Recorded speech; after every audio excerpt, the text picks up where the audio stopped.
আজকে আমরা দেখব খুব সহজেই একটা ছবি কিভাবে রিসাইজ করা যায়।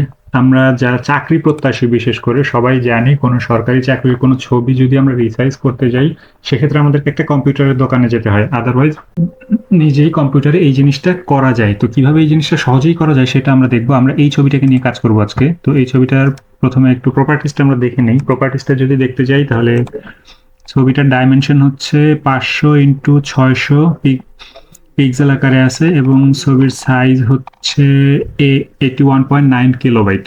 ওকে, তো আমরা এই ছবিটাকে নিয়ে আজকে কাজ করব। প্রথমে আমরা এই ছবিটাকে পেইন্টের সাহায্যে ওপেন করব, ওপেন উইথ পেইন্ট। পেইন্টের সাহায্যে ওপেন করার পরে চলে যাব রিসাইজের মধ্যে। আমাদের পেইন্টের মধ্যে এই যে রিসাইজ অপশন আছে, রিসাইজের মধ্যে গিয়ে জাস্ট এখান থেকে পিক্সেলে ক্লিক করব, পার্সেন্টেজ নয়।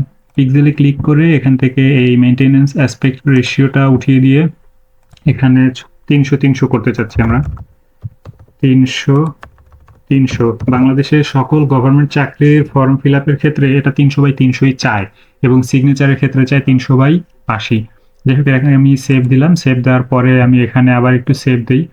সেভ দেওয়ার পরে আমি যখন ফাইলের ভেতরে চলে যাব, আমরা এই ফাইলটাকে আবার একটু প্রপার্টিজ আচ্ছা ওপেন করে দেখি আগে। ফাইলটা দেখেন আগে যেরকম ছিল এখন সেরকম না, এখন একটু চ্যাপ্টা হয়ে গেছে অনেকটা। আমরা এবার ফাইলের প্রপার্টিজে যদি যাই, প্রপার্টিজে গিয়ে দেখব ডিটেলসে। এই যে এখানে ছিল আমাদের 500 × 600 পিক্সেল, এখন আছে 300 × 300 পিক্সেল। আমরা এডিট করেছি বিধায় এটা এখানে চেঞ্জ হয়ে গেছে। এবং সাইজের জায়গায় ছিল 81.3 কিলোবাইট, যেটা এখন 45.5 কিলোবাইটে চলে এসেছে।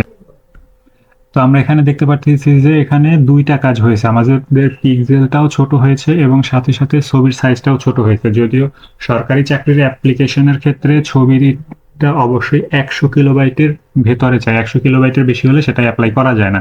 তো যাই হোক, আমরা আমাদের ছবিটা এডিট করে ফেলেছি।